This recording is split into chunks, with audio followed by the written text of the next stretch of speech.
Hello, my name is Mike Goatman. I'm Head of Department of Industrial Design at the Coventry School of Art and Design in Coventry, the UK. I think we're the biggest industrial design department in any UK university. And my paper is called An Online Facility to Help Design Students Find the Right Course, or Helping School Students Choose the Expanding Discipline of Industrial Design. Now, this is just a bit of a lowdown on me. I'm a product designer. I worked in various consultancies and for Philips Design significantly for 10 years before going into higher education. I've led industrial design in higher education for 21 years now and worked with a number of major companies doing that. This is a statement from Les Wynn, and Les is design manager of an enormous Indian technology company called HCL. He is industrial design manager. He's not technology design manager. Les has been in industrial design management in major companies for many years, and he has recently made this statement: industrial design is not what it was 20 years ago. It is far more intellectually rigorous. Now, to take a quick look at what it was before, this is a product which I designed with Philips in 1990, a long time ago. It is a consumer telephone. It was designed in the normal way that products used to be designed, in that I received a marketing brief from the marketing people. I worked with the engineering team to develop the product. When it was designed, it was made in Taiwan and sold in large numbers around the world for a limited time. And on the right is the sketch that was chosen, and on the left is a picture of the product. Now, the national curriculum that teaches design and technology in secondary schools in the UK is based very much on this model, and it's fair enough as a basic grounding for industrial design practice. Headings here which are used in the national curriculum are developing, planning and communicating ideas, working with tools, equipment, materials, components, make quality products, evaluating processes and products, and knowledge and understanding of materials and components. And this is a reasonable base for industrial design in terms of its traditional roots. However, industrial design activity is now global. China, Korea, India, Brazil, Russia and other countries have all increased their presence hugely in industrial design activity over the last 2 decades. And they have, each of them, their own profile within the spectrum, their own identity. Now, this is a diagram that I've made which represents the industrial design activity that's going on in the UK at the moment, and I would hazard to suggest that this represents Western Europe to some extent, at least, certainly the UK. Now, I've made a progression from the intangible, knowledge-based activities on the left to the tangible implementation activities on the right. And what it shows is that in the knowledge base to the left, that what I've called the pre-design, the research end, and I've named a few activities: baseline thinking, sustainability, human factors, customer insight, customer satisfaction, and design strategy. And then over on the right, the implementation, the industry here is largely dealing with high-value manufactured products, that is, low production, high value, such as medical equipment. And then there's craft, high-value craft as well, products with a long life. And in the middle, the consumer product area, which for a long time was the mainstay of industrial design here, is now largely done overseas. And so the emphasis has considerably changed.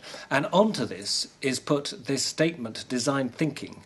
And design thinking is the application of the design processes, the way creatives think, into a whole number of different areas of implementation and technology, a lot of them intangible, ways of doing things, methods, the way things are constructed.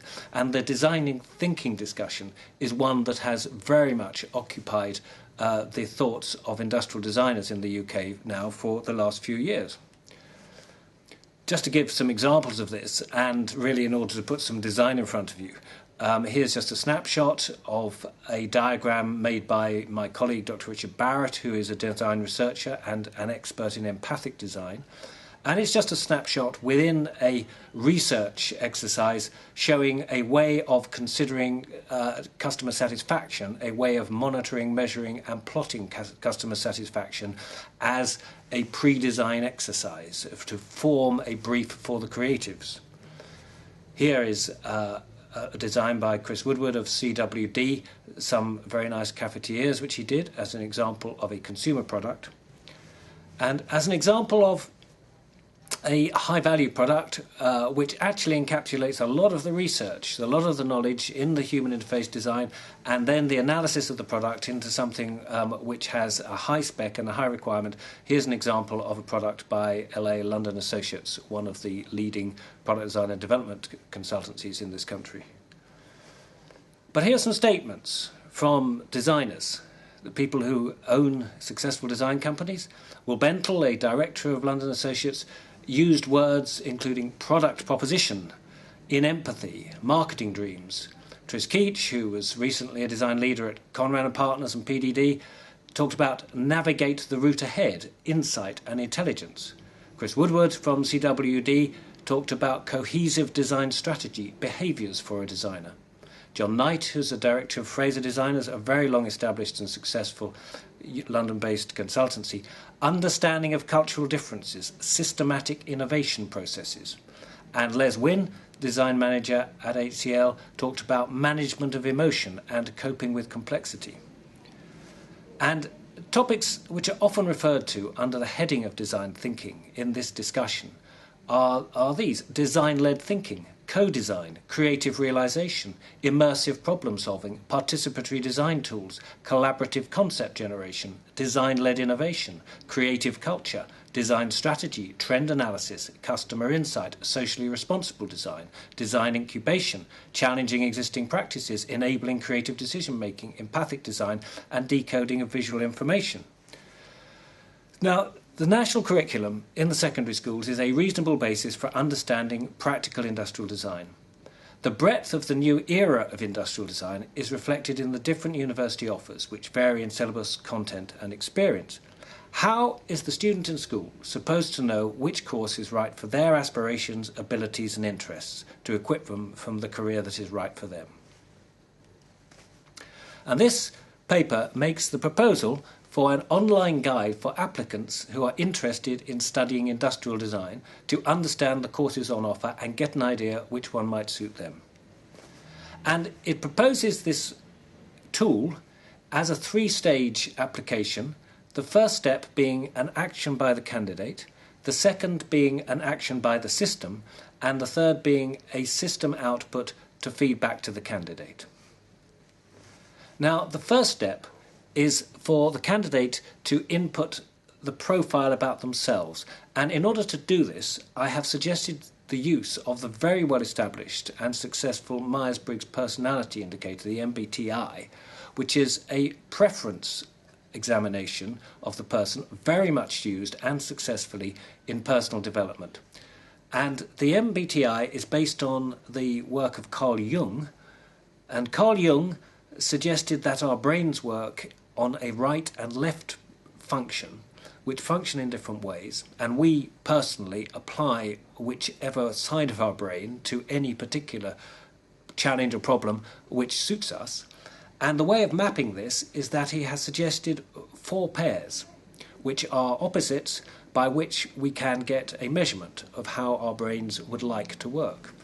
The first is extroversion to introversion, the second sensing to intuition, the third thinking to feeling, and the fourth judgment to perception. The candidate is asked to answer a set of questions, and from the answers to these, the system maps their personality type in terms of what interests them and how they wish to engage with learning and the world around them. And the MBTI, the Myers-Briggs Type Indicator, comes out with 16 types. That comes from having 4 comparisons with 8 positions. And each of them has a profile, and this is just an example of one, the ESFP profile, and it uses descriptive words regarding the personality, including outgoing, friendly, accepting, exuberant lovers of life, people, enjoy working with others, bring common sense and a realistic approach, flexible and spontaneous. And each of these profiles has a set of words like this to identify the person. A find courses request at step 2 will prompt the computer analysis, comparing keywords taken from the university prospectuses and website scans. This is what the university courses say they do. and relating these to the individual profile words. The computer will do a word-phrase comparison analysis, which is embedded in its memory, and that part of it is probably the major part of the work of preparation in developing this tool. The output, step 3, is a mapping of the candidate's characteristics onto the content and activity profiles of university industrial design courses. It suggested that a graphic output showing a quadrant map with university course territory identifications and a location of the candidate's profile within them is a sensible and easily accessible way of doing this, and this would provide a hyperlink to the university course sites. And that map would look perhaps something like this. Now, there could be a number of these maps. This particular one is suggested on 2 axes of between scientific and artistic and practical and theoretical, so that it will show the territories from information in websites and prospectuses, representing each of the university courses, and then it suggests where this particular candidate's personality and aspirations would map onto these courses. It is only to make suggestions for them to look further, and in order to elucidate them as to actually what is going on in the university sector. So this is intended not as a consequential diagnostic tool, but as an accessible indicator in the form of a website or an app achieving the following information: to explain to the candidate the breadth of the industrial design discipline, to give an indication of the study opportunities available, to suggest an indication of the candidate's aptitudes and interests in relation to courses offered, and indeed to fill a gap in the industrial design university entry process, which at present is actually done on a haphazard basis and is very inefficient. Industrial design is now about thought leadership, human-centered research and business strategy, as well as new product creation. It can offer exciting and rewarding careers to students with a much wider interest and accomplishment than only those whose focus is on practical solution, materials, development and production. Sociology, psychology, economics and culture are all subject areas embedded in industrial design, and these subjects too could lead the university applicant to a creative career. Industrial design is a creative and positive occupation that opens possibilities, contributes, and can give great satisfaction. It needs to become recognised and accessed by applicants and their mentors for the breadth of discipline it now is, and the offers made in the different university courses. Thank you.